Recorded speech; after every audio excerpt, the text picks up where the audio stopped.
Hi guys, आज के इस वीडियो में मैं प्राइम नंबर का प्रोग्राम बनाऊंगा using class and object in C plus plus. तो सबसे पहले आपको बता दूं कि प्राइम नंबर क्या होता है। A number which is divisible by one and it self is called prime number. तो मैं कमेंट पार्ट में एग्जांपल के लिए एक नंबर ले रहा हूं। अगर मैंने n में नंबर इनपुट कराया 7, तो 7 एक प्राइम नंबर है। क्यों? क्योंकि 7 1 और खुद 7 से ही डिविजिबल होगा। तो इस तरह के नंबर को हम प्राइम नंबर कहते हैं। मैं एक और नंबर ले लेता हूँ एग्जांपल के लिए 17। तो यहाँ पे 17 भी एक प्राइम नंबर है, क्योंकि अगर हम 17 को भी देखेंगे तो ये केवल 1 और खुद 17 से ही पूरी तरह से डिविजिबल है। तो इस तरह के सभी नंबर को हम कहते हैं प्राइम नंबर। तो आज के इस प्रोग्राम में हम वही चेक करेंगे। तो चलिए प्रोग्राम को स्टार्ट करते हैं। तो अगर आप क्लास एंड ऑब्जेक्ट का यूज़ करके सी प्लस प्लस में कोई भी प्रोग्राम बनाते हैं तो आपको इतना चीज़ लिखना पड़ेगा। हेडर फाइल को इंक्लूड करना होगा, एक क्लास रखना होगा जहाँ पे आप कोडिंग करेंगे, और मेन फंक्शन जो कि सी प्लस प्लस के हर एक प्रोग्राम में होता है। तो प्रोग्राम हम स्टार्ट करते हैं क्लास कीवर्ड से, जिसे हम क्लास को डिक्लेयर करने के लिए लिखते हैं। उसके बाद यहाँ पे क्लास का एक नेम ले लेता हूँ मैं ए। आप यहाँ पे कुछ भी नेम ले सकते हैं। अब मैं क्या करूँगा, अपने रिक्वायरमेंट के हिसाब से क्लास के प्राइवेट पार्ट में डेटा मेंबर बनाऊँगा। तो सबसे पहले मुझे यूज़र से एक नंबर इनपुट कराना है, तो उसके लिए मैं एक इंटीजर टाइप का डेटा मेंबर बना रहा हूँ n। इसी n नाम के डेटा मेंबर में मैं यूज़र से नंबर इनपुट कराऊंगा।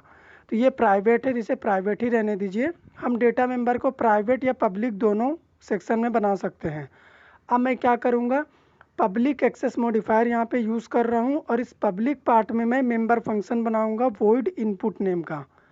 तो इनपुट मेंबर फंक्शन को हमेशा आपको पब्लिक सेक्शन में ही बनाना है, क्योंकि अगर मेंबर फंक्शन पब्लिक नहीं होगा तो उसे हम कॉल नहीं कर पाएंगे ऑब्जेक्ट से। तो यहाँ पे मैं क्या करूँगा, यूज़र से नंबर इनपुट ले लेता हूँ। तो मैं सी आउट में डबल कोट्स में यहाँ पे लिख रहा हूँ एंटर एनी नंबर, यानी हम कोई भी नंबर इनपुट करा के चेक कर सकते हैं कि वो प्राइम नंबर है कि नहीं। तो मैं सी इन यूज़ कर रहा हूँ उस नंबर को रीड करने के लिए। तो मैंने एन में एक इंटीजर वैल्यू इनपुट करा ली है। तो इनपुट मेंबर फंक्शन का काम हो चुका है। अब मैं एक और मेंबर फंक्शन बना रहा हूँ void output. Output member function में हम क्या करेंगे, रिज़ल्ट को कैलकुलेट करेंगे, उसके बाद आउटपुट भी यहीं पे प्रिंट कराएंगे।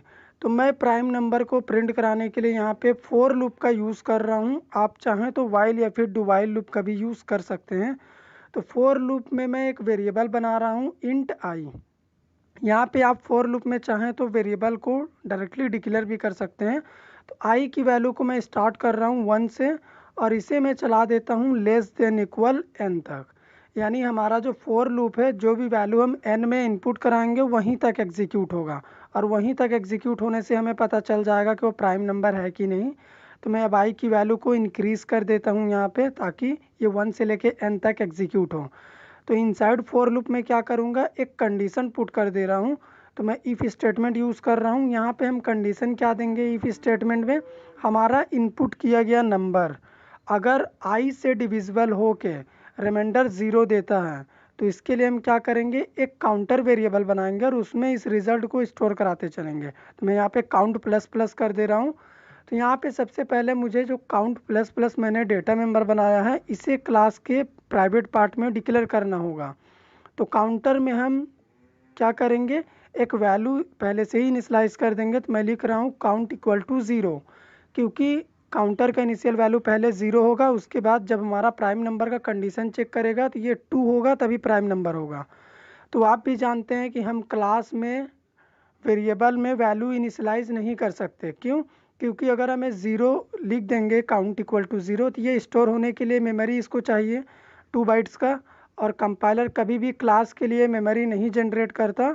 इसीलिए आपको वेरिएबल में अगर कुछ भी इनिशियलाइज करना हो, कोई भी वैल्यू, तो आप यहाँ से रिमूव करिए, और जहाँ पे आपने मेंबर फंक्शन बनाया है किसी भी मेंबर फंक्शन में आप यहाँ पे कर सकते हैं। तो यहाँ पे मैं लिख रहा हूँ काउंट इक्वल टू 0। तो मेंबर फंक्शन में वैल्यू इनिशियलाइज करने से हमें कोई एरर नहीं आएगा, क्योंकि मेंबर फंक्शन जो है वो कॉलिंग के बाद एग्जीक्यूट होता है। तो at the time of calling इसको जितना भी मेमोरी चाहिए कंपाइलर इसे दे देगा। लेकिन क्लास में, क्लास एक लॉजिकल पार्ट होता है जिसके लिए कंपाइलर कोई मेमोरी जनरेट नहीं करता। तो अगर आपको वेरिएबल में इनपुट लेना हो, इनिशियलाइजेशन करना हो, कुछ भी करना हो, तो आप मेंबर फंक्शन में ही कर सकते हैं।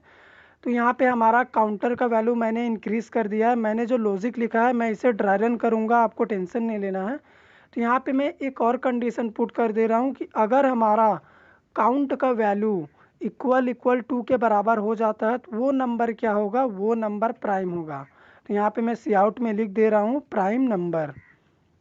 तो यहाँ डबल कोट्स में आप जो भी टाइप करेंगे वो आपको रन टाइम में रिजल्ट के तौर पे प्रिंट में मिलेगा। तो यहाँ पे काउंट का वैल्यू 2 ही क्यों लिखा मैंने, काउंट इक्वल टू, क्योंकि शुरू में ही मैंने आपको बताया कि प्राइम नंबर जो है वो केवल 2 नंबर से ही कटता है, या तो 1 से या तो वो खुद से। तो यहाँ पे उसका डिवीज़न का जो चांस है वो 2 नंबर से ही हो सकता है, इसीलिए मैंने काउंट इक्वल टू से इसे कंपेयर करा।